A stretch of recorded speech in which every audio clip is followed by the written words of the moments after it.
Hello and welcome back to the stories that brought you here. It's the podcast dedicated to the stories of the people from Pender Island, British Columbia. I'm your host, Chris Wakaluk, and I'll be sitting down in conversations with current Pender Island residents to hear the stories that brought them to this adventurous little island we live on, and to also hear the stories that brought them to the point that they're at in their lives right now. Today, I'll be speaking with Patrick Brown. Now, if you know Patrick, like I know Patrick, then you're going to know him as that guy who was a reporter for the CBC for a number of years. Well, we're going to get to hear Patrick talk about that and a lot more about that. We're going to go really in depth into hearing Patrick describe his nearly 40-year career as a journalist, which began in Montreal in the mid-70s and soon led him to London, where he would be based out of. And during the 1980s, Patrick would be on the scene of many historical events, from Manila to Beirut, from Warsaw to Berlin. Just an incredible amount of stories and experiences that Patrick had along the way. Later in the interview, we're going to also talk about his extended period of time he spent reporting and living in China.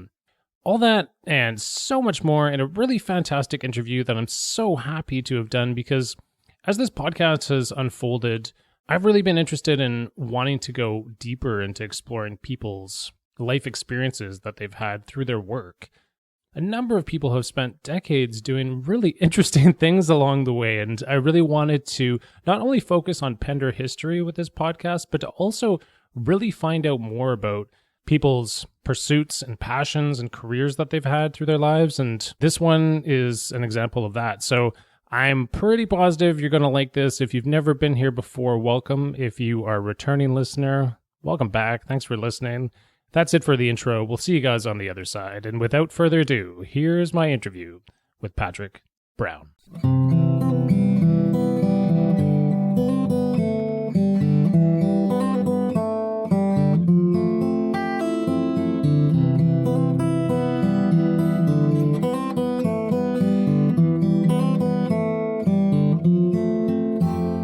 Patrick, welcome to the podcast. Thank you. All right. I'm actually super happy that you're here, and we're gathered on a Wednesday evening. I always like to tell people what's going on. I'm always curious when I listen to podcasts when they're doing it, but it's like about 8 o'clock on a stormy, rainy Wednesday Pender night. That'll really narrow it down. In December. In December. There we go. Made your way here in the dark, found your way. And how was your day so far today? A bit busy, but acceptable. Thank you. Okay, busy but acceptable. Fantastic. All right, well, we'll lead right into the traditional first question we always get to, which is, what brought you to Pender Island? I was living in China and coming to the end of my desire to live in China and getting older and whatnot. And I had, quite a number of years before, lived for a while in Vancouver for a few months and thought that at least it would be good to have a property somewhere on the West Coast. Partly because if I moved back to Britain or some other part of the world, I don't really have much of a profile there. I could continue to work if I lived in Canada. So that was one part of the calculation. And I just like the sort of misty, mossy greenness of the West Coast. And I was doing a book tour in Canada and got to Vancouver in, I think, 2008. And a guy sent me an email. He said, "Hi, I'm Patrick Brown. I'm a journalist too." And he was a partner and co-founder of Island Tides, which used to be a local newspaper, which hasn't been around for a few years, but it used to be like a paper that came out every couple of weeks. For sure, yeah. And he showed up at this book tour that I was giving and introduced himself. And I was talking to him and mentioned that we were thinking of maybe looking at some property. And he said, "Oh, you should try the Gulf Islands. Come to Pender Island." And I didn't have time that trip, but a couple of years later, I did have time. And we came to BC and ended up thinking, yeah, maybe it's a good idea to go and look at the islands. And I called him up and came over. So that's Patrick Brown introduced me to Pender. There you go. Hilarious. So the guy with the same name, the same full name. That was his interest in me, I think. Clearly, how could he not have the same interest? Anyway, he's moved on. He's on the mainland. He's older and has a couple of health challenges that were not easy to deal with on the island. So he's back on the other side of the Georgia Strait. Okay. So curious, because it's kind of a big decision as to where you're going to wind up spending your time by having a home and everything. But what was it about Pender that got you that you thought, oh, this is a place where I should buy some property and live in? I'd like to say it was something romantic, or, the way people are. Sometimes you listen to people talking about how they got to Pender Island. It's like they came across the Red Sea bearing the Ark of the Covenant and found the land of milk and honey just as God had promised. It was initially a financial thing that if you're interested in living on the water and having very few neighbors, you want to do it on the mainland, you have to be about 500 miles north of Vancouver before anything becomes remotely affordable. Similarly on Vancouver Island, I think. So not to say that Pender's at all affordable, but it's more affordable than the unaffordable other places. And we looked around. We went to, Vancouver Island, obviously, and Salt Spring and Galliano and Maine and up on the Sunshine Coast a bit and so on. And I think this is, of the Southern Gulf Islands, the Goldilocks Island. Just enough of a community to have a critical mass to sustain things like a gas station, a grocery store, a clinic, a school, and various other things that you get in the community here. But not such a mass of people as you have in Salt Spring, where it's really hard to feel you're not in a suburb. For sure. So it could have been anywhere, I suppose, but it turned out that this was not such a bad choice after all. And so you said it was a couple of years after 2008, so it was around 2010, around there? Or? Yeah, I think I bought the place in 2011. Okay. And I've been living here pretty well full-time since 2012. Okay. How do you like the community? Well, it's not compulsory, Again, I don't quite share this sense people have of this origin myth they tell at every opportunity they get. You go to the Island Trust meeting and people preface their remarks on short-term vacation rentals. We moved here in 1983 and we expected that it was going to be like this or that. And there's a sense that their correctness on any issue is directly proportional to the amount of time they've been on Pender. Well, we were here back in the 70s, and I don't really share it. I don't sort of feel this sort of magical connection that some people have. I love Which it. is charming, but I don't share it. I love that you say that. I really, really love that you say that, because it's a little bit different than what I hear most of the time. And that I love the alternative perspective. Anyway, I love it. I think that's fantastic. So let's step back away from Pender and get into another area of your life, which I think we're going to be spending a lot of time in. And that's the part of your life where you, for a career, were a journalist for close to 40 years. Yeah. Well, it's 40 years almost precisely. For almost 40 years precisely. Okay, well, maybe we're going to try to land on that precise starting point here and dig around that area of your life and find out a little bit about how you became a journalist and how your life evolved from that career. But maybe you could start us off with your choice to become a journalist and how that wound up happening. It's totally accidental, really. I didn't have this dream that I would be a journalist, and I'd moved to Montreal the end of 1970, beginning of 1971, and it's surprisingly difficult. I mean, I came from Britain, where we share a language, and I could speak French, so I had another official language, and I have a university degree and all that. But it's actually. And I traveled quite a bit even before this, and I was surprised how difficult it was to fit in and to find a niche as a new immigrant. So I have the highest respect for these people who come from Syria or Ethiopia, Somalia, and starting with zero and create this life for themselves. Because I, as a sort of very privileged kind of immigrant, found it kind of tricky the first couple of years. I was doing a lot of work that I thought was somewhat uninteresting and somewhat menial, and nobody was interested in me as a candidate for lots of things because I didn't know anything about Canada, Montreal. Yeah. Anyway, as time goes on, you get to know people and you get to know things and you get more comfortable. And I was doing some writing and working in typesetting and publishing and various things around that sort of semi-literary kind of world, and needed a job at a certain point and found one by accident in the international service of CBC, Radio Canada International, broadcasting behind the Iron Curtain, and places like that, Africa, Soviet Union. Canadian news, I mean, the minuscule audiences, a kind of holdover from the Cold War, rather. But it was interesting. And in 1976, Quebec had a kind of very surprising to some people election where the Parti Québécois, the independence-minded party, won the election.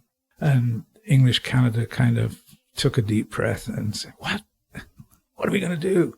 Because they were promising a referendum on independence within a year and had all these projects for different laws on this and laws on that, lots of energy.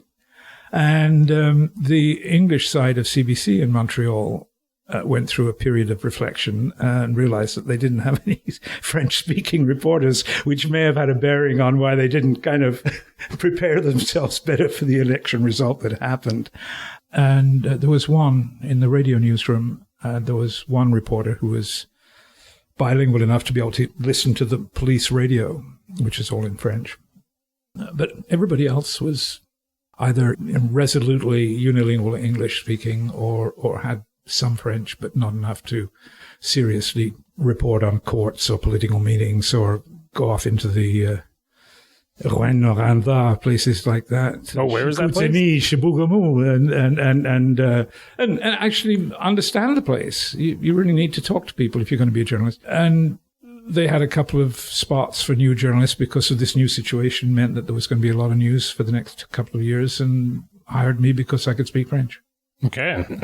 You had the right language at the right time. That's right. In the right place. In Canada? Come on. It's ridiculous that people don't take advantage of this two facets of our world. I mean, I'm really amazed at the paucity of bilingual English Canadians. I think it's a great shame, and they're missing an amazing experience from my point of view. Let's just go there for a sec, because I want to hear more about that. Like, why do you think that we're missing out on things by not being able to speak French? And let me preface that by saying that I've made a decision in the last 2 weeks to relearn French, because I took French immersion until grade 5, and something within me has made me think, I really want to learn French because I'd like to think and communicate in a different language.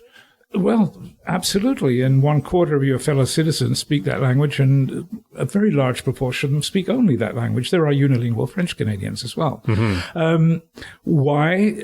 Because simply because it's the right thing to do, and it's fun to be able to talk to your neighbors and actually understand what they're saying. But beyond that, consider the situation of English Canadians. We are constantly fighting for our culture vis-a-vis the giant next door. We have our own cop show. We have our own lawyer show. We protect our music industry by promoting Canadian content on the radio. We do all this to say how different we are from the United States. But in fact, we're wallowing in a sea of American culture and contributing to it and being part of it. You know, if we can send Neil Young down to the States and play rock and roll, it doesn't mean that we're sort of totally alienated and unrepresentative in cultural life of the continent. If you're a French Canadian, you don't want to go to New York or LA to do it. If you're at the top of your game in French, as a French Canadian, Montreal. So it's an incredible city in French for music, movies, art, dance, orchestra, whatever it is. They're doing it at the top of their game in the French side. And really, it's the farm league in the greater North American side, if you want to look at it like that. I mean, I don't disrespect English Canadian culture. I'm just talking about the difference between being part of a little nodule of French-speaking culture in the middle of North America, and being absolutely determined. You know, what's on the license plates in Quebec is Je me souviens. I remember. Yeah. And I remember my language, my culture, where I come from. And it's absolutely passionate, and it's a part of the life there. Television is so different. The Johnny Carsons or the Stephen Colberts are there in French with talk shows and arts and variety and entertainment and music and rock and roll that is quite different from what's happening in English Canada, quite different from what's happening anywhere in the world. On New Year's Eve, the whole province comes to a stop because people watch this midnight bye-bye It's called Bye Bye, and the year number Bye Bye 72, Goodbye 72. Okay. It's a 2-hour variety show sending up the events of the last year, and it's absolutely hilarious. It's the whole of the Quebec arts and cultural scene gets involved in the actors, and it's very funny, and usually very funny, very witty, very pertinent, and utterly incomprehensible to anybody who doesn't speak French. I mean, it's meaningless.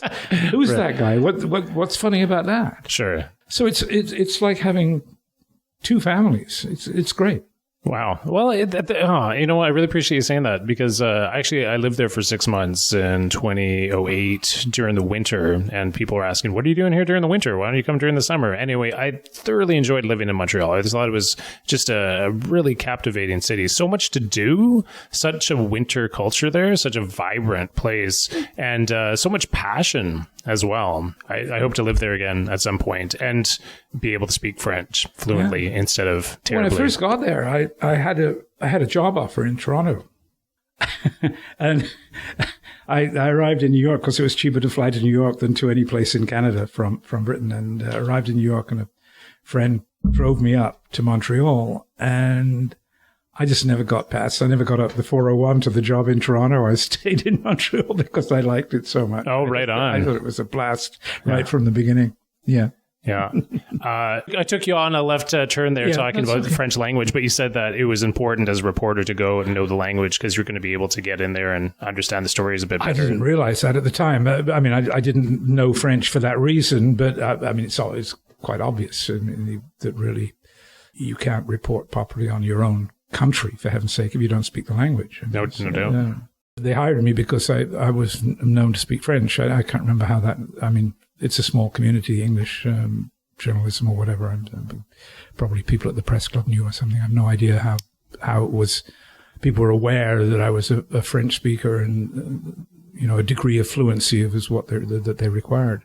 So you fell into reporting. I went from being writing about the wheat board for a Russian audience to running around to press conferences, news events, fires, floods, famines in Quebec, doing daily reporting for English CBC radio. Okay, well, walk us through a little bit what that was like. So you would get an assignment in the morning and you'd have to go out and do it? Yeah, it's a radio station. It's a radio station, radio and TV station. You get assigned to go off and do something, or, people that have longer projects and would be out of the daily rotation, but there's a kind of diet of news that happens in any big city. There's police stuff, there's trade union stuff, there's strikes, there's business stories, there's, any amount of, let's do something on the homeless, let's do something on the flower show that's opening, I don't know, anything. Did you enjoy it when you first started? Oh, I thought it was a hoot, yeah. Because I'd never thought of applying for a reporting job in radio because I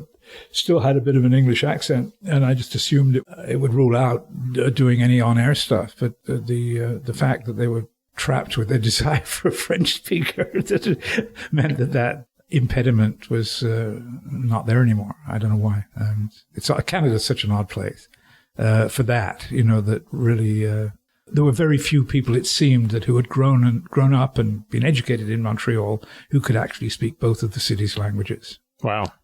Anyway, I don't want to go on about that. But no, that's okay. It's quite extraordinary. Okay. Well, I always like talking about Montreal, and it's interesting to sort of hear somebody's perspective from a different decade than I visited in. So, but I don't think too much has changed, even though probably a lot has. Anyway, so you're a reporter in Montreal. You're working for CBC Radio Canada. Yeah. And then what was your next big move? Oh, well, yeah, the next thing that happened, if you want to look at it that way, was I stayed until there was a referendum in 1980, the first referendum in Quebec, and I stayed to cover that. So I worked in radio in Montreal for 4 years, and just as the referendum was coming up, the CBC has a bureau in London, in England, and my boss asked me if I wanted to go there.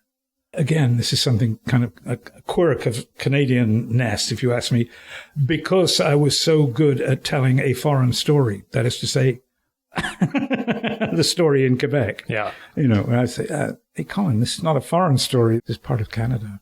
But, he and the other people that made this decision were pleased by the fact that I was able to get under the surface of Quebec in a way that they hadn't seen before. So going to things.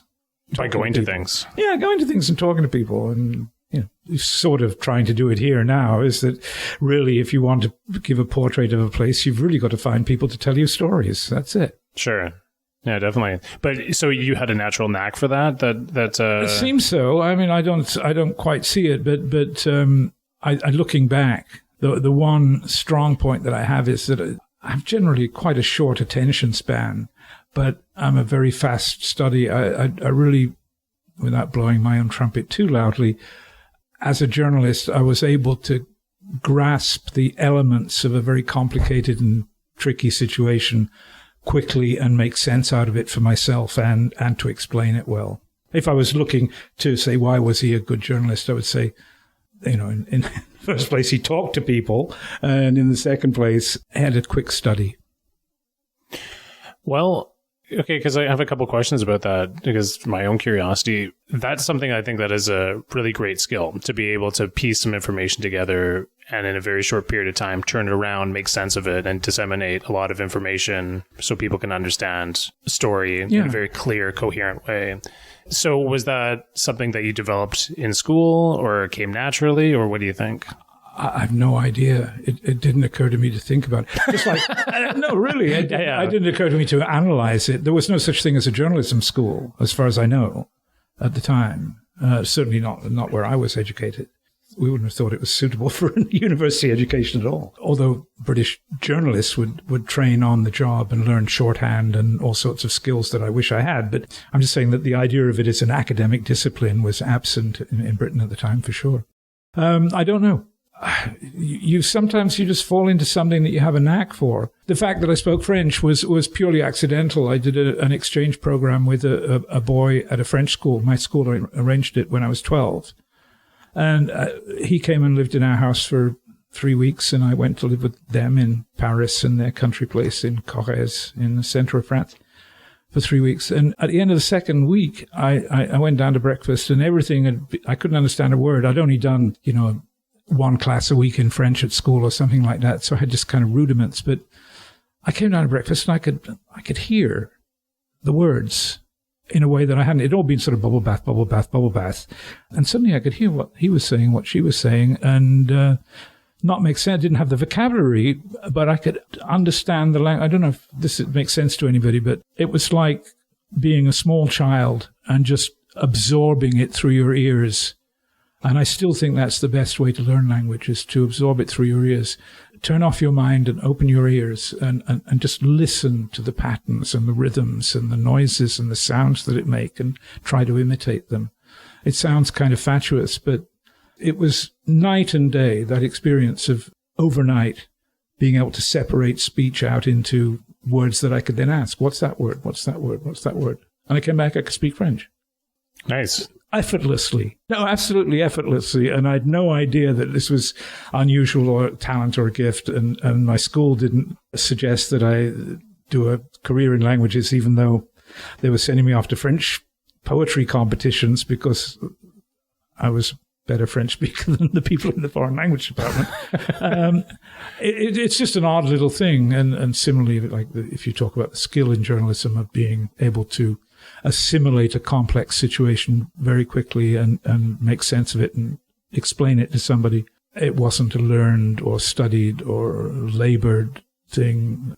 Just something you had. It's not rocket science either. I mean, I don't think it's that hugely difficult, frankly. Well, yeah, I find it a little bit difficult. It's something that I feel I'd like to improve upon, and I don't know. I'm sure I could improve on it. I mean, I've been doing it for 40 years, but I'm sure I could improve on it as well. But I'm just saying that the actual thing that you do as a journalist, you go out and spend a day talking to people, watching people, listening to a meeting, making some phone calls, seeing you find an expert to explain it to you, all of those kinds of things, and then coming back and trying to write 200 words or 1,000 words if you're a newspaper guy about it. It's not that complicated. Some people are better at it. Some people are better writers than others. But I don't feel that was, sort of, it's not like being an orchestral conductor or a rocket scientist or a surgeon or something that engineer, things that take decades to perfect. It's a knack. Yeah, no, fair enough. I think it's a pretty great skill to have. But okay, so continuing along here, you talked about being offered a job 1980 in London. That's right. And London is the fire station for CBC. It was the only bureau in that hemisphere. Apart from Moscow, there was a bureau in Moscow, but the English radio service had no bureau between London and Australia, and no bureau in Africa, no bureau in the Middle East. So I had an incredible territory to go to, and just spent the time flying around doing stories on stuff that happened in Europe, the Middle East, from 1980 to 1989. Wow. Well, first off, to start off with, was it an easy choice to take that job? Yeah, it was. I'd never expected. I would have stayed in Montreal forever. I was telling you how much I liked it, and I was interested in the work and didn't have any plans. They came to me. I didn't sort of say, as soon as a job comes open overseas, I'd like to go. I hadn't thought of it. Yeah. But once it was suggested and offered, I thought, wow, I don't have to go to this trade union conference in Sherbrooke. I can go to Warsaw or Beirut or Algeria, wherever, and it's going to be real interesting. Nice. So immediately at that point, you realized, okay, I'm going to be doing some globetrotting with this new job, and this is going to be great. Absolutely, yeah. Okay, well, can you break down the first year? So the first year having that job. The first thing I did when I got off the plane in London was, the first week I was there was a military coup in Turkey, and I went down to Ankara, covered the military coup down there, tanks in the streets, martial music on the radio, all that classic. Very shortly afterwards, Poland became a critical part of the sort of long, slow collapse of the communist world. Poland's economy kind of collapsed, and the food shortages, and eventually a strike, which is a solidarity movement and so on, started up. And I did that for in and out of Poland for the first year, at least 6 or 7 times, until martial law was declared in, I think, 81. And that was really interesting as well, where you have this sort of crack in the facade of a rigid doctrinaire communist state, supposedly, and workers on the streets and barricading themselves in the shipyard in Gdansk up on the north coast, and challenging the government, and with the Soviet Union sending tanks, and eventually they didn't send in tanks, but they made the Polish army impose martial law. So that was 81. In the meantime, I was doing Belfast a few times because there was still a lot of trouble in Northern Ireland. First year, Beirut. I went to Beirut the first time in 1980 or 81. A war started between Iran and Iraq, the first of the 3 Gulf wars that I covered. So I went down to Baghdad and then to Tehran and did some of the war there, which was pretty intense. By 1981, the collapse of the Marcos regime in the Philippines. I went down to the Philippines. It's actually a big territory. Yeah. Great. Always fun. And that was really interesting as well, because I'd been there a couple of times for other issues, and suddenly the Marcos regime was Ferdinand Marcos, classic dictator, him and his wife, Imelda, her shoe collection. I remember her. Yeah, and I was there for a few days as the pressure, they called it people power, the pressure of millions of people on the streets gradually getting closer and closer to the presidential palace, and the army surrounding the palace, and the machine gun nests and all of this. And then one night they decided to go for it, and this column of people headed up by a group of nuns, largely Catholic country, the church is very strong, and the nuns, the religious, were all on the side of the demonstration to finally get rid of this kleptocratic dictatorship. And just going over the gates of the presidential palace with those people was really quite something. Yeah. You going over the gates? Yeah. Okay, well, let's hear about it. So, let's say, it's a very high iron gates, and gradually they inched up there, and then everybody heard that on the radio that Marcos had helicoptered off. He was taken off to Hawaii. So who's in the palace? What's the army going to do? And they decided to go for it, and the whole thing just people clambering over the walls, clambering over the gates into the presidential palace, up the stairs, papers flying around as they ransacked it. Imelda's shoe collection, of course. It was magic because it's just so movie-like, and it's the way that it worked out, and the drama of the scenes, and the huge crowds, and the excitement of actually winning after decades of this very repressive regime. It was quite intense as well. Wow. So when you were doing that job, was that radio or television that you were working for? I was doing radio mostly then. I was the radio correspondent. Okay, so in that particular situation, are you watching this all unfold, partly as a journalist and partly as an observer, and in a foreign country, and just sort of being blown away by what's happening? Or if you can go back to that particular time. The idea is, I mean, you can't totally separate yourself from it, because it being in the middle of a huge crowd climbing over the gates of a presidential palace to overthrow a regime is kind of exciting. But at the same time, you're not there to experience this. You're there to absorb it, reflect on it, constantly grabbing people to talk to put them on the radio. And you're there to file that there is more of a gift in this thing, in journalism, I that kind of journalism anyway, in being a good logistics person than there is in being a great writer or a good interviewer or something like that. Because if you don't get it back on the air in a timely fashion, you might as well not be there. You're constantly worrying about, do I have a phone line? Do I have a telex? This is before the internet, you have to understand. Of course, yeah. Are we going to have to ship tapes? Are we going to have to do this? Are we going to have to do that? So very often it was kind of like being a sophisticated travel agent trying to get to the right place at the right time, but always having a way to get the stuff out. Okay, this is pretty exciting, but I've got to be on the air. It's midnight Philippines time. That's something like late afternoon. So we got the evening broadcast coming up in Canada. I have to be back at a phone somewhere or at a radio station. So worrying about breaking away, am I going to miss something if I go now? And how am I going to get through this crowd? There's no taxis. We'll walk for miles and miles and miles to get there. So it's a logistical challenge that any journalist will tell you, that how am I going to file is your obsession most of the day.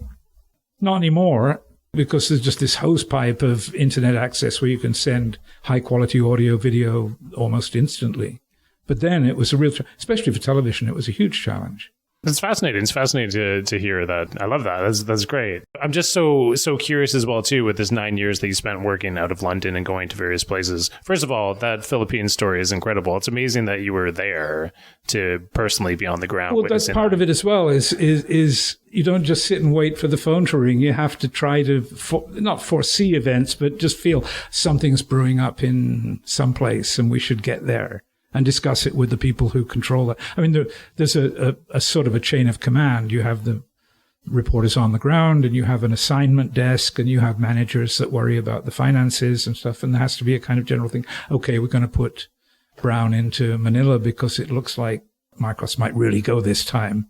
And you better get there quickly because it may happen tomorrow, Mm-hmm. But part of that is to have the feel for how things are changing and trying to get to places, get in position in a timely fashion to experience this stuff. And would you go solo, or did you have somebody with you? Or of radio, I was mostly alone. Okay. When I started doing television quite early, and usually I would then work with local pickup crews and whatnot until I was doing television full time, and eventually didn't have time to do radio. But they're slightly different disciplines. I mean, it's inside baseball. I don't think it's that interesting, but it's a slightly different approach. In many ways, there's just a lot more freedom in radio because you don't have such a technical challenge of cameras and equipment and gear and how to transmit the pictures back, and the imperative to have pictures slows you down. Sure. Well, like I'm curious, in those situations when you're going in by yourself, are you banding together with other journalists from other Sometimes, news? yeah, sure. Yeah. Or also very often hire local translators, or often people who work for local news outlets. A Filipino journalist who's working for a paper there will be moonlighting, being a guide dog for me, if you like. I mean, actually, the Philippines is easy because there's so much English there. But if you're in a country where you don't speak good Arabic and it's an Arabic-speaking country, you really need an interpreter. They're usually known in the jargon as fixers. Okay. Somebody who will work as an assistant, maybe doesn't have the journalism skills or the perspective, if you like, of how to explain this thing to a foreign audience. How am I going to make this accessible to Canadians? The local person probably doesn't have that, but they have incredibly more local journalism skills than I would have in the places where I don't speak the language. They'd know people, be able to phone up the foreign ministry, get this, go phone up the interior ministry, phone up the police, see about, arrange something, talk to this university professor. They'd be able to fix things. That's why they're called fixers. Sounds invaluable. And you try to have, if you're doing what I did, which is that sort of fireman thing, where you just sort of pop in and put out fires all over the world. You try to nurture a network of people that you can work with in every place you're likely to go that's getting busy. You mentioned Beirut a few times there. You spent some time in Beirut. I was there a lot from 81 onwards. The big year for that was 82. All this is ancient history, but I don't know why anybody on Pender Island would be interested. But Israel invaded Beirut There'd been a long problem from an Israeli point of view, with the fact that Lebanon was a sanctuary for the Palestine Liberation Organization and other Palestinian organizations. It was a sanctuary and a base for them. And Israel always regarded that as something that needed to be cleaned out. And it's a very complex country that was in the middle of a civil war from the mid-'80s among a whole range of different religious groups and political factions and so on. It's a very interesting country. Anyway, in 82, Israel made a very bad decision of a full-scale invasion, and which ended with a really nasty massacre on some Palestinian refugee camps, Sabra and Shatila. It's unforgettable.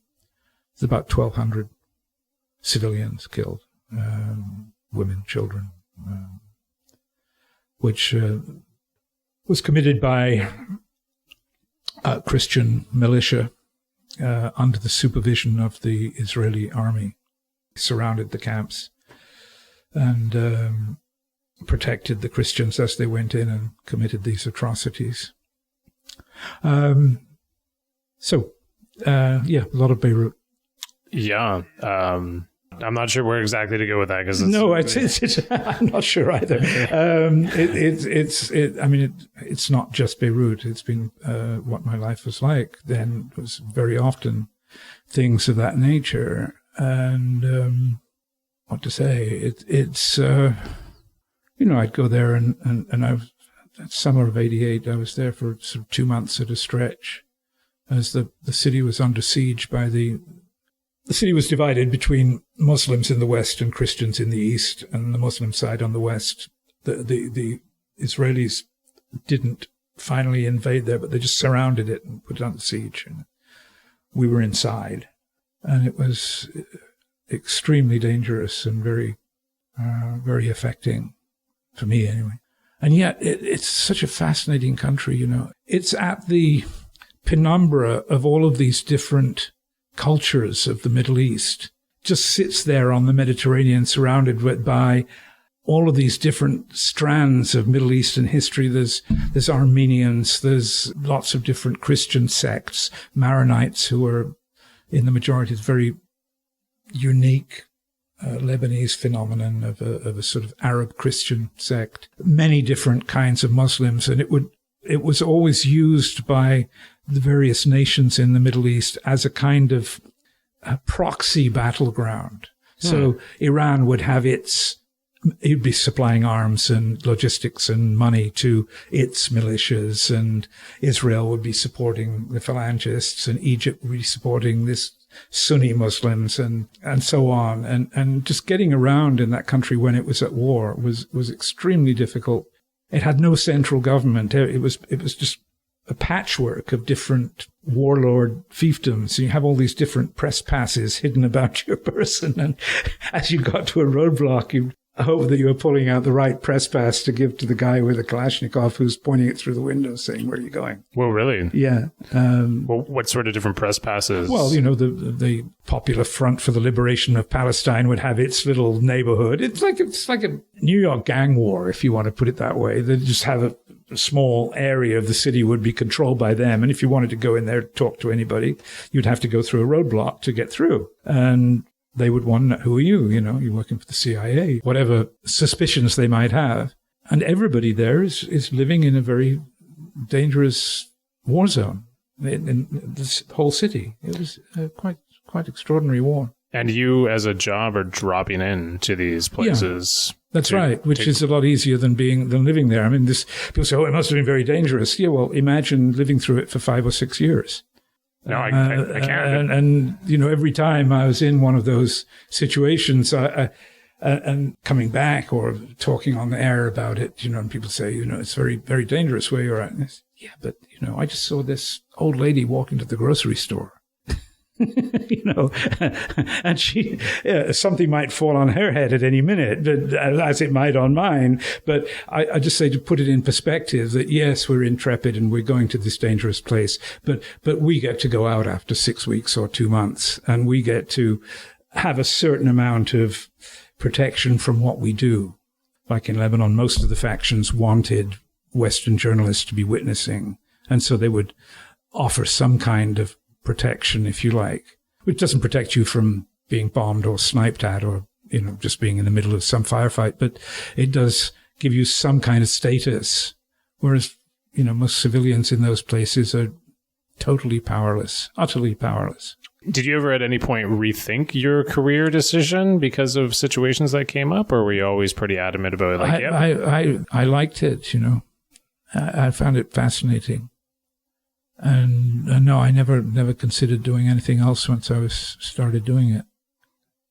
But I guess it sounded like from your posts in London that you were going into one tumultuous situation after another, though. Yeah, I wasn't interested anyway in doing features about London taxi drivers learn all the streets, or any of those, Britain's cute and quaint. So I was, I could rather shoot myself. I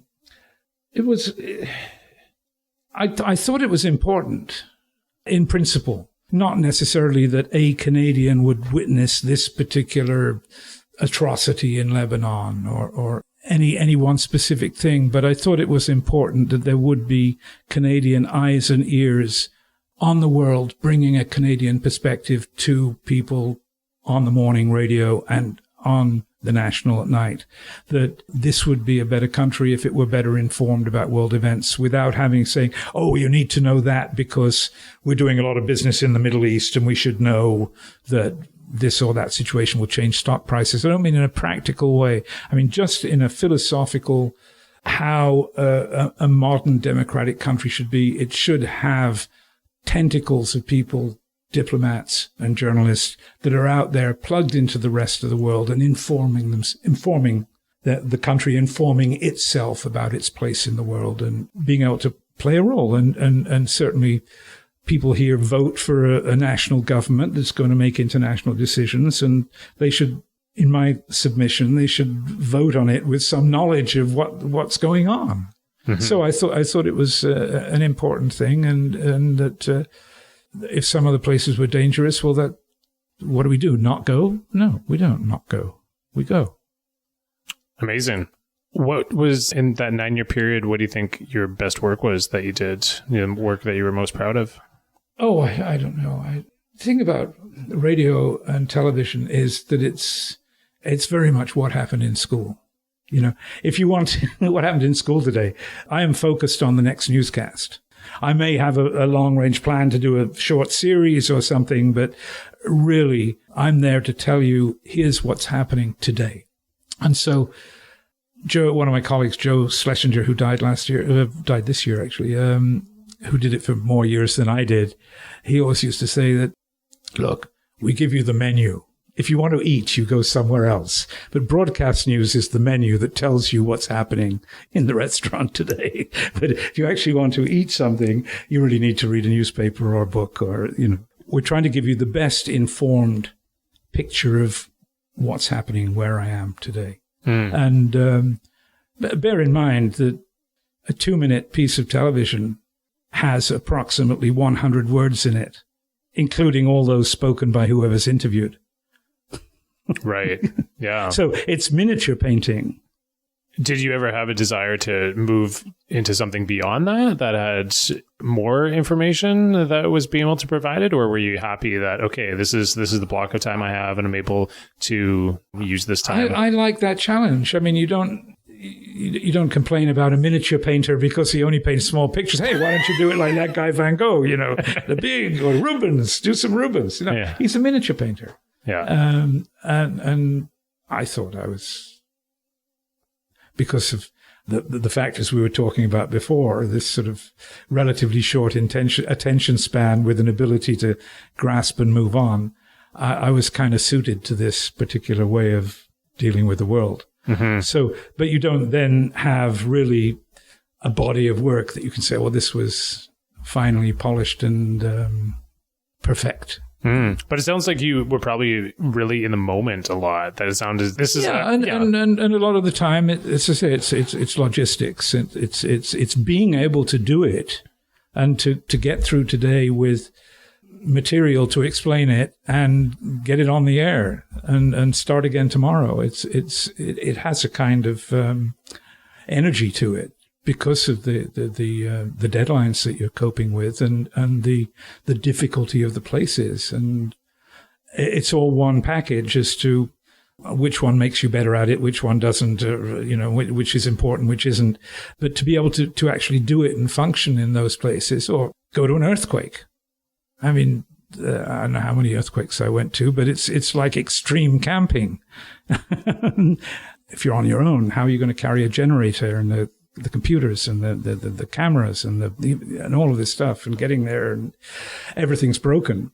There's no power, there's no electricity, there's no transport, and it's a real conundrum of like aid workers have it as well. How are we going to get there? How are we going to make it work? How are we going to start functioning and do something useful in a circumstance like this where everything's missing or broken, or the wars, you have no certainty that anybody's going to look after you. There is a satisfaction in being able to do it.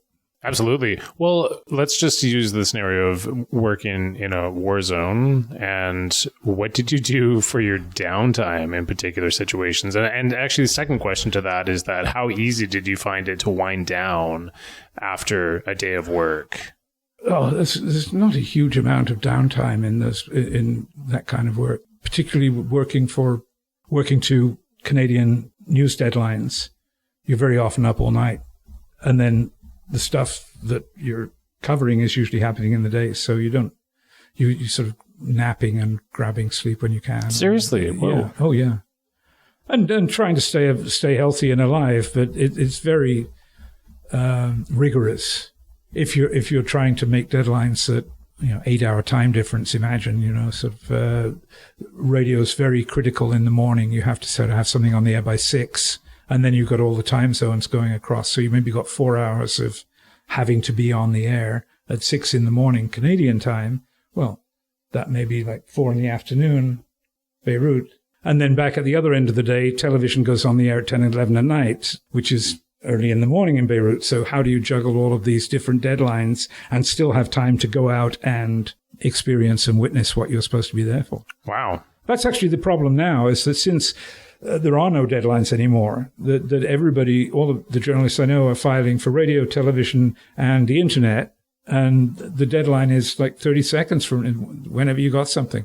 You're not aiming for the 10 o'clock news. You're aiming for the news 30 seconds from now. And ever since the introduction of satellite news channels, CNN and so on, News World in Canada, 24-hour news channels, the demands for content meant that journalists more and more don't get to go out and do stuff, and therefore are less useful, and there's actually less point in them being there.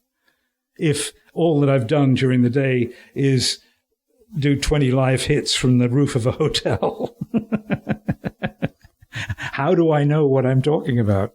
Wow. So that became a real issue for all of us, I think, in broadcast, starting, in the 90s. And you watch the newscasts now and you just get endless babble of reporters talking to each other and very little produced, carefully thought out film presentations of what happened or what's going on. Mm-hmm. Because there's so much airtime to fill and infinite elasticity on the internet, of course. I love that description, an infinite elasticity. Yeah. So when it was the 80s and you were doing the work, so when you said that you were busy all the time, the best year, I'd tell you, okay, the vintage year, the greatest year of years was 1989. Why? Because leave aside what happened in the early part of the year, by April, I was in Beijing for the first time, covering the student uprising, which ended with the Tiananmen Square massacre. That was June of 1989. And I went pretty well straight from there to Poland, and from Poland to Hungary, and from Hungary to East Germany, and back to Hungary again, then back to East Germany, and and then the wall fell down. The Berlin Wall came down. And then I was in Czechoslovakia. No, there's a new government in Czechoslovakia. Then I was in Romania, and finally the Romanian dictator Nicolae Ceausescu and his lovely wife ended up dead in a ditch on Christmas Day of December 1989. So that whole year was kind of a revolution roadshow. It was. I often thought I should have just stopped then, because there was never been another year like it of just astounding things happening. The whole communist system in upheaval for the whole year, and some falling, and China notably not. Did you know it when you were in it at the time, or did you? At the time, it was just a roller coaster, and sometimes when it's extreme violence, it's one thing, but sometimes it's not. I mean, the Berlin Wall opening was, on the surface, totally a good news story. Hey, we've been sitting with that wall for whatever it was, 30, 40 years, and it's open. People are streaming across and can't believe it. I never thought this would happen. And so it's like a big shake in the kaleidoscope. You have to see Europe in a different fashion. What are they going to do? Are there going to be two Germanys? They're going to be one Germany. And all of those things come to mind when you just see this sudden change in the situation in a moment. But by total accident. They weren't intending to open the wall at all. They had something else in mind, and just a series of miscommunications ended up with the gates being opened. I'm totally unaware of that. It's long and complicated. It's sort of inside baseball, but I was there for a meeting of the East German Central Committee. There had been a crisis brewing because China had this uprising against the communist regime, which had been put down mercilessly by the Chinese army. But it had echoes in all the other communist countries. People were leaving East Germany in droves, going through Hungary, and the Hungarian government was allowing it to happen. They were facilitating this drain of people, which was a huge crisis for East Germany. Poland, the Solidarity movement was back after having been shut down by a martial law like 9 years before, and about to win an election. Czechoslovakia was on the brink of collapse. Gorbachev was running around Europe going to see each of these countries and saying, hey, guys, you're on your own. It's not going to be Budapest. It's not going to be Prague again. We're not coming in. We're not sending in the army. If you lose it, good luck. Do svidania. And each country, one after the other, sort of challenged the rulers and often won. I mean, Poland, Czechoslovakia, Hungary, Romania, all had dramatic changes in regime. So it was definitely, you had a sense of this history being made in front of your very eyes, and trying not to be carried away by it, like this idea that you need a kind of detachment, even if you're going over the wall of the presidential palace. It's not your country that's suddenly free, and is it going to be suddenly free, or are we going to have some new monster? So there is always this detachment of trying to produce a sober, reasoned picture of what's going on, with us saying, my God, the wall just came down. You won't believe it. I never seen nothing like it. And it's all going to be different from now on, but I don't know what it's going to be like. notwithstanding you have this sense of a dramatic event that might have historical implications, and also it's just exciting because you've been going through the Berlin Wall for years and witnessing the craziness, the contrast between the two Germanys was just so extreme. From a vibrant, lively, rich city, and you get on the other side and it's grey and it's lit by one light bulb and everybody's gloomy and nobody will look you in the eye. And it's open. But where's the balance? What does it really mean? What am I going to say that I'm not going to regret tomorrow or next week or a year from now? Yeah, for sure. So this detachment is really important. And it comes back to what you were asking about functioning in a war zone, is that I'm not there as some photographers or others are for the rush of it. I'm not a tourist there on a fairground ride. And at the same time, I'm witnessing things that are painful to witness. I'm talking to people that are painful to listen to. Whether it's an active war zone or a refugee camp afterwards, and the people are, in terrible shape. But I'm there to do my job of bearing witness back to the Canadian audience.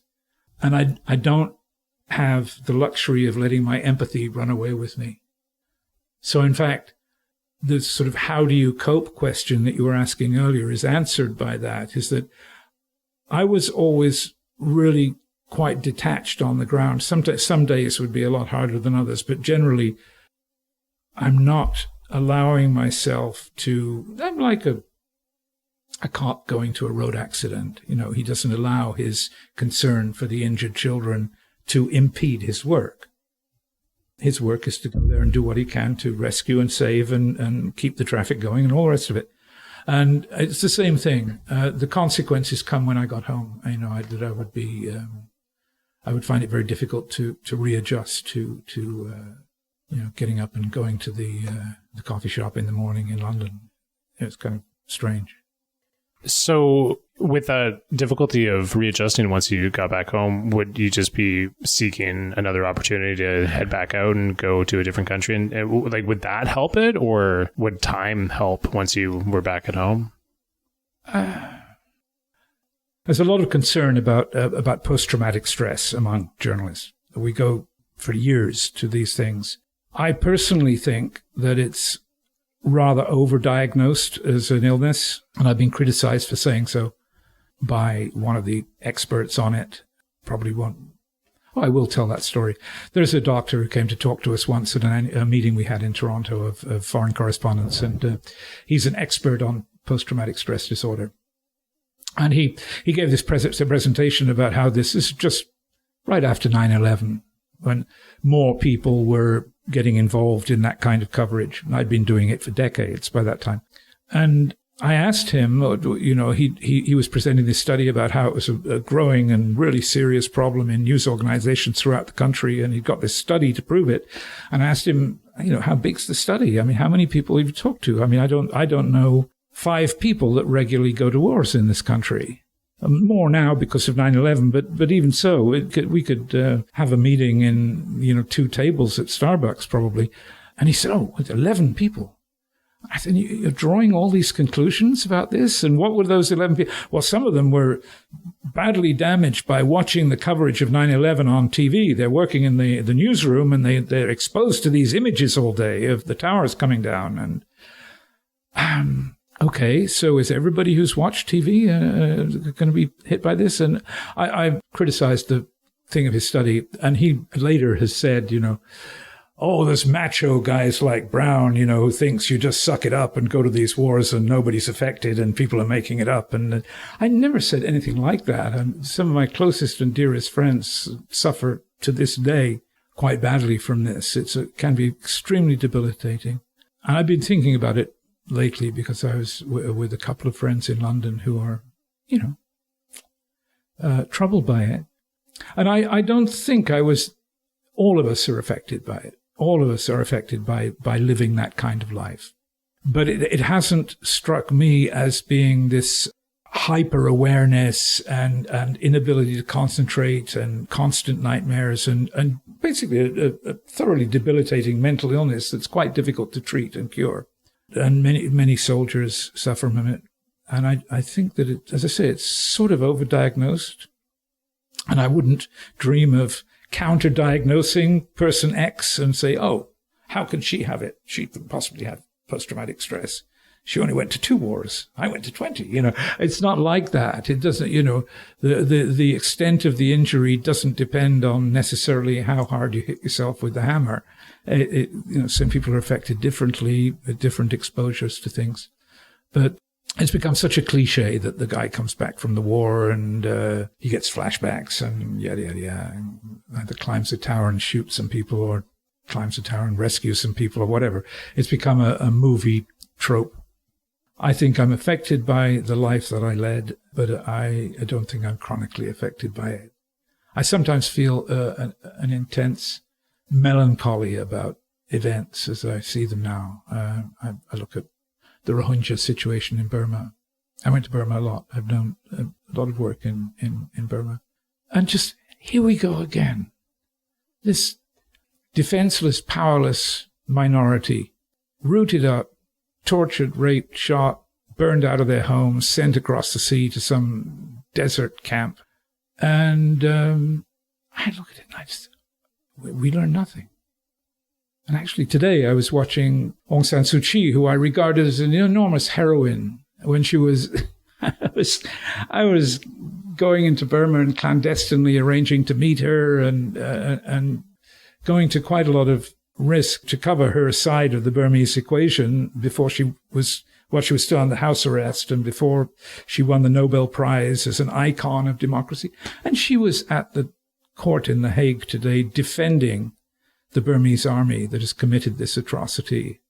And I sat and watched it and I thought, this woman is the single most disappointing person that I've met.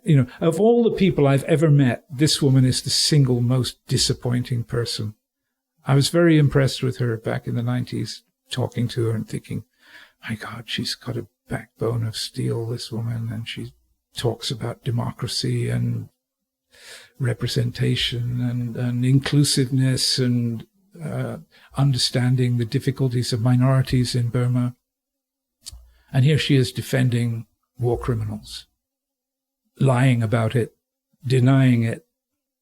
So I say, I'm affected in some ways by this, and mostly in a kind of sadness that I get into seeing it all happening over and over and over again.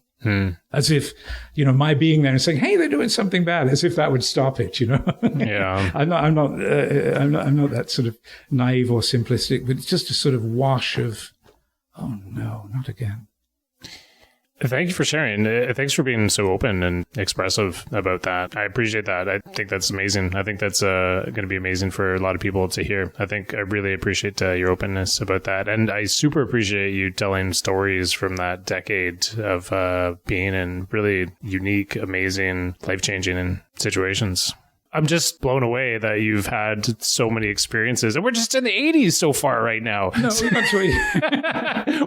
Well, let's fast forward to the 90s a little bit here, because we talked about China and Beijing upstairs a little bit, and that was a huge part of your life, it sounds like, and I definitely want to make sure we talk about that. Oh, okay, yeah. Yeah. Well, this is after 89, there was this sort of collapse of communist countries throughout Europe, and the counter example of China, where the regime preferred to shoot down demonstrators and turn the tide that way. And I imagined that this was going to be, it was an outlier, and that it was inevitable that this current of history would eventually come around in China. And so shortly after the whole thing calmed down in the early part of 1990, the bureau in Beijing came open, and I said, "Oh, I'd like to go."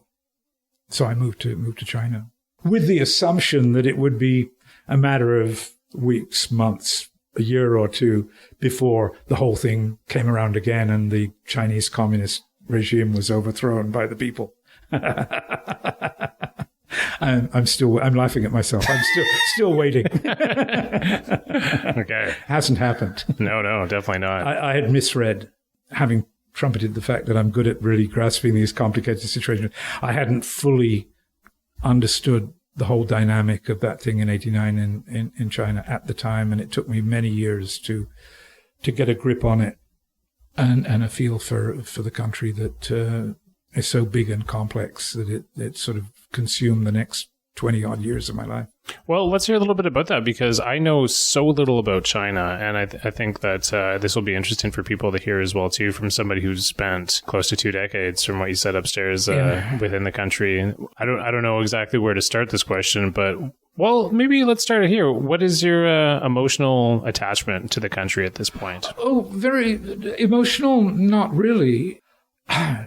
It was a lot of work to learn the language, to be able to function in that society in the way that it functions. And it's not a transportable skill in the sense that, knowing Chinese is a party trick in a restaurant. I can order from the Chinese menu, big deal.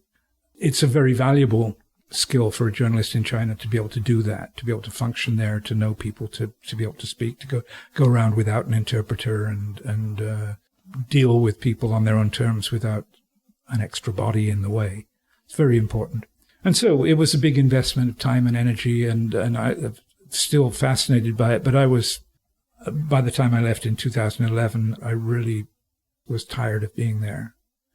And I wasn't there sort of 12 months a year. I was still traveling. In between that, I covered the whole aftermath of 9/11 in Afghanistan, and the first Iraq war with George Bush, and the second Iraq war with younger George Bush, and a whole bunch of other stuff all over Indonesia, the fall of Suharto in Indonesia, East Timor, the whole mess there.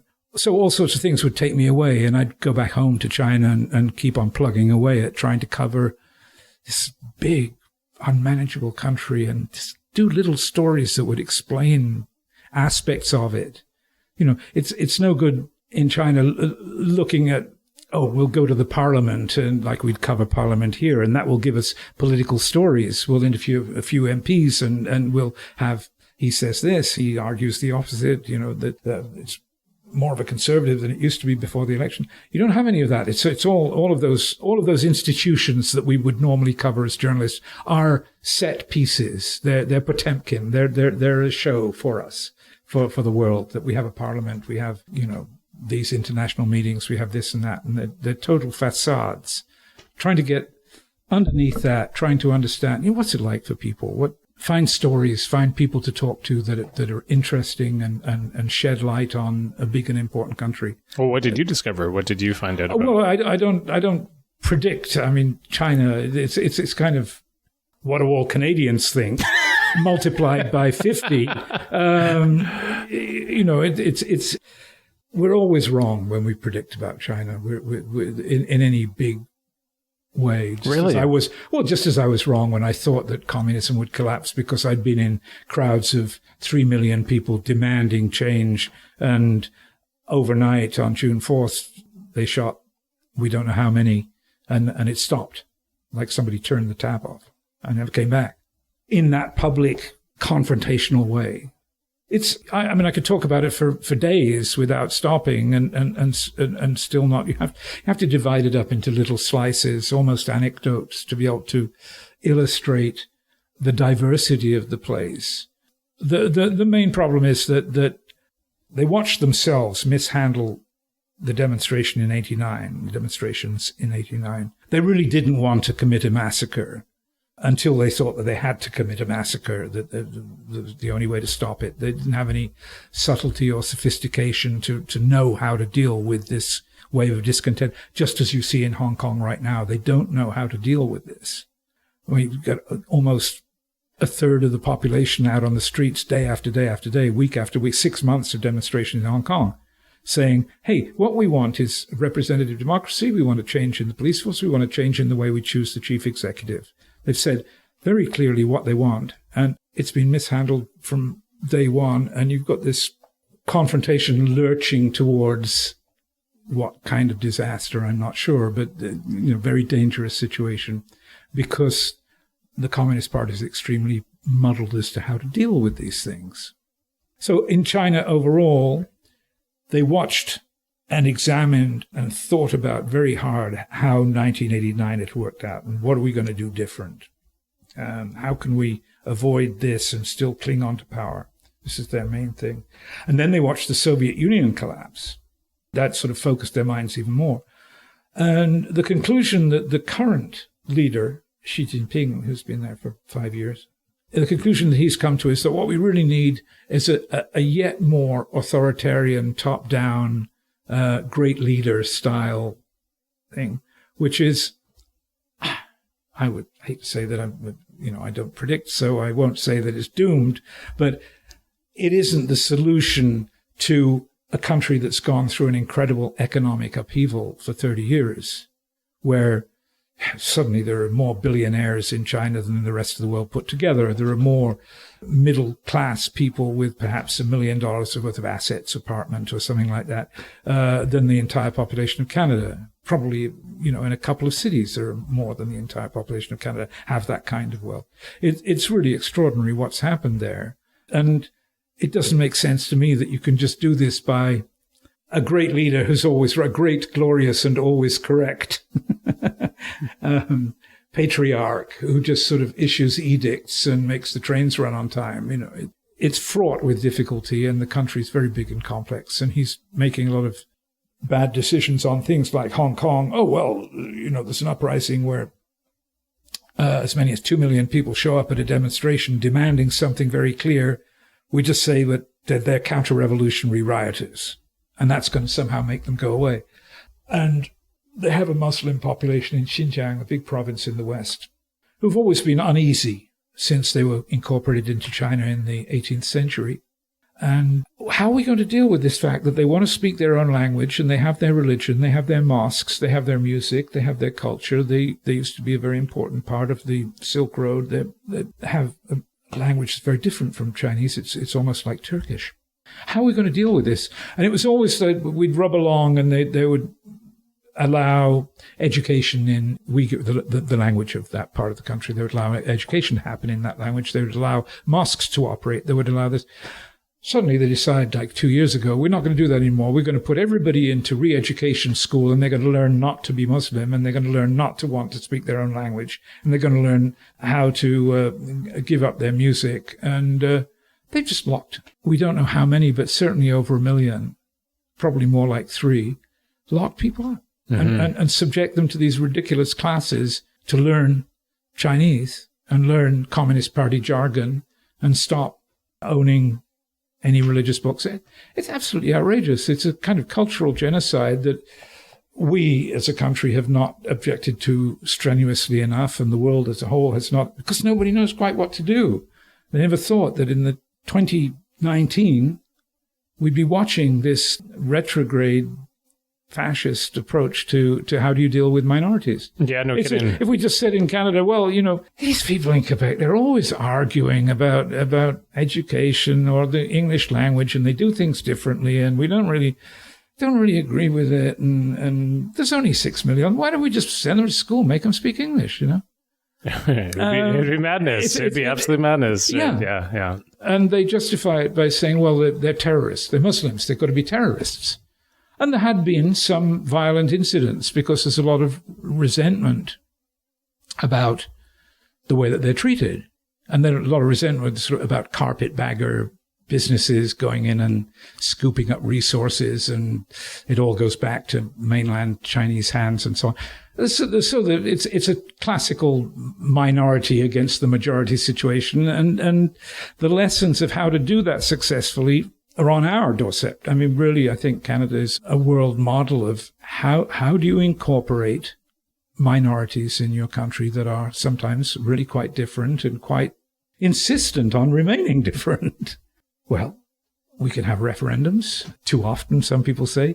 We can have a separation of powers. We can have Quebec taking care of a lot of its own things, and BC taking care of other things that they care about, and so on. The ways that we try to be inclusive and incorporate minorities and language problems and religious problems, I think, are quite exemplary. And the Chinese don't get it. They just have a total tin ear. Why don't these people want to be Chinese? But this is a situation that's happening right now, and you're 8 years removed from living in the country, and so you're keeping track of what's going on there, and feeling defensive. Like, it sounds like you're feeling quite defensive for the minorities. Absolutely. Because first of all, it angers me, if you like, that the regime would be so blind as to think that this is going to solve their problem. It's irritating that they would regard it as a problem rather than as a richness, that we have this unique people, Tibet, Xinjiang, that the people in Yunnan, these incredible cultures in our country, and we should rejoice and let them be. They see it as an affront to the great and glorious Chineseness of China, that people would be different, except when they have the annual parliament, they'll let them come and dress them up in these fancy peasant costumes, and look, we're inclusive. They're wearing their silly hats, and it's condescending and totally misunderstands how people are, and that an authoritarian, rigorous, no mercy, educate everybody, fire them all approach is just storing up problems for the future, I think. Have you, through your career, witnessed situations, not exactly like this, but similar to this time and time again, where you have the underdog, the minority, who are being trampled underfoot? Oh, sure. It's so common. It's the cause of so many of the conflicts. It's the root cause of a lot of the conflict in Burma, because it's a country of many minorities and one slightly smaller, a majority, but not a very big majority. And it's never been at peace. It's not just the Rohingyas. There's all sorts of different ethnic groups that are still fighting against the central government. And it's because they haven't learned to accommodate their differences. Lebanon, precisely as I was describing, patchwork of different religions, different languages, different nations, all in this tiny place. Belgium. I mean, you just go on and on. In India right now, the government of India has a sort of Trump-like figure. I guess the Indian-Canadian Penderites will demonstrate outside my house or something. But put it this way, they have a Hindu nationalist government at the moment that is doing some things that are offensive to Muslims, and the Muslims are a very, very big minority in India. And there is no solution to harmony in India without accommodating the different religions and languages of the country. It's a big, sprawling, very, very diverse country. And the only way to make it work is to accommodate each other. And here you have this government in power at the moment that thinks, no, we'll just order them to stop doing that. And we'll change the citizenship laws, and we'll change this law, and we'll change that law. And then everybody will be happy. You know, it's the root cause of, I don't know how many conflicts in the world, is this inability to accommodate the other. And then when the other gets angry because, they're uncomfortable as the box gets tighter on them, then you start blaming them as being terrorists, and they're the cause of all the problems that we're suffering. And that's the reason our economy isn't good. It's a long, slippery slope that we've seen so often, so many places go down. Yeah. I was going to ask you that, what would your solution be as to how to make the world a better place, Patrick Brown? No, what would you do? But you say the inability to accommodate the other. It's ridiculous to ask me. I mean, it's not my thing to prescribe for every country. But if you look at the conflicts of the 20th century and say, where are the roots of this? 9 times out of 10, it's some inability to accommodate the other, and then a growing belief that the other is to blame for all of the problems, and then bigger or smaller acts of violence and so on. I don't know how to make all the people in what used to be Yugoslavia come to terms with themselves. I mean, the peace in Yugoslavia is totally fragile, but you have Serbians and Croatians and Bosnians and Albanians and all these different language stroke, religious stroke, historically different groups that had a war in the middle of Europe that seemed inconceivable at the time. I don't know. Is it education? Is it acceptance? Acceptance, yeah. But how do you legislate acceptance? How do you legislate kindness? Well, you don't. That's something that you can't force upon people, but you can recommend and educate and talk about. And it's something you were talking about earlier. Was you've asked a lot of people who helped them on Pender, and I was saying, well, I really don't want to single anybody out. I'm not comfortable with the kind of judgment that it implies. But I had a plot for a while in the community garden, which is in the farm opposite Carl Hansen's farm opposite the library. And there's 20 plots in this community garden, and there's some black belt gardeners in there, and I'm not one of them. And the people that were able to see my ignorance and incompetence helped me to get over it without letting me feel like a complete idiot. I think it was very typical of the kind of thing that we value in this community, is that there was a kind of automatic default to a certain amount of kindness and a wish to help out without creating friction. And so there's that, and a very similar thing that we have a ton of really accomplished musicians on this island. It's quite astonishing, the level of skill and talent and gift that is just hiding out in the woods here. And within that, there is an amazing willingness to accommodate and encourage players who are less gifted, say, or less, spent less time on it, or, are still working on it, just to build a musical community. Again, it takes, from somebody who's a really accomplished musician, a lot of patience to spend time encouraging whatever group of people to play something, And again, it's that spontaneous default towards inclusion and kindness that I value, rather than individual X came and fixed my pump, Are you saying that you found the solution to the world's problems located on Pender Island? On Pender Island? Very often small scale things don't translate. You can't. I mean, it's absolutely no good. Imagining that you can tell people to love thy neighbor. Isn't there some guy that said that? I believe so. It sounds kind of familiar. I can't remember. No, well, it sometimes works on a small scale in small places, but you could still hear, any amount of contempt for Albertans or French speakers or people who voted a different color. We're not immune. For sure. How's your retirement been? How's your retirement been since 2011? It's, I don't regret being here. I said at the beginning, I don't share that sort of messiah complex of having found the Garden of Eden and not even taken a bite out of the apple yet. But I do value some things about this community. I do value the fact that we have a critical mass to have a school and a library and a UTU and all of the things that people value here, actually, with a huge dose of volunteer activism. Again, usually people quietly sit on this board and that board and keep the wheels on to various institutions that otherwise wouldn't exist here. And I think that's valuable. Yeah.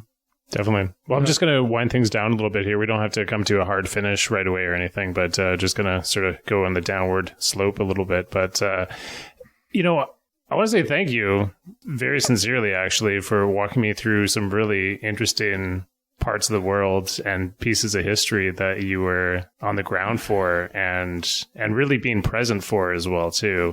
I guess a question that I have that I wanted to ask earlier, but I don't want to let this one go, is that what part of the world has really stayed with you of the areas that you've been to? Because you've mentioned, reflecting on what things were like in Lebanon, Burma, Philippines, China, obviously, but you don't have to just stick with one. But what part or parts of the world have really stuck in your heart? Well, I spent such a long time in China that, it kind of gets under your skin. But otherwise, I really like the countries like Lebanon, these little complicated countries right on the edge of things. Burma's a bit like that. Lebanon's like that. And then I used to go to Afghanistan before the Taliban, during the Taliban, and after the invasion in 2003. I was there quite a bit, occasionally for years. And There's nowhere like it. I mean, it's a very addictive kind of country to, apart from the incredible drama of the scenery, the mountains, and this weird patchwork of peoples that sort of holds together, but is in perpetual war as well, with the little help from its outside friends. It's interesting. That's the word that I would use more than nice or pleasant or which country do you like. I like these interesting, complex ones where you sort of think there's value here, and there's sometimes what attracts me about these conflicts and these really desperate situations more than sort of natural disasters. People get shocked and horrified by going to an earthquake or a flood where thousands and thousands of people have lost their lives and there's infrastructure there. And the situation is interesting, but it's not somehow as interesting to me as these ongoing wars where people are forced into extremes of bad behavior and good. It's sort of, for good or evil, their humanity is at the limit. And sometimes you find in the middle of a distressing conflict, you'll find some act of kindness and generosity and liberal thought at great risk. I think if I was still doing that kind of work, I would be very heartened by the white helmets in Syria, who are just the guy from the gas station, the local plumber, the local shopkeeper, trying to run some kind of emergency service in the direst of extreme circumstances, putting their lives on the line to just try and get, if any survivors in that bomb building, let's try and go get them. And that somehow makes up for the awfulness that you see daily from the big institutions, the governments, the armies, the bullies of the world. You say, okay, here's a guy who's trying to do the best he can with what he has here now in this circumstance. Without complaining, he's just going about doing it. And I think, okay, I can take some hope out of that. That's fantastic. I was going to say, do you have any final words after that? But that's a beautiful final words. Patrick Brown, you've had an incredible life. Thank you for sharing. You're welcome.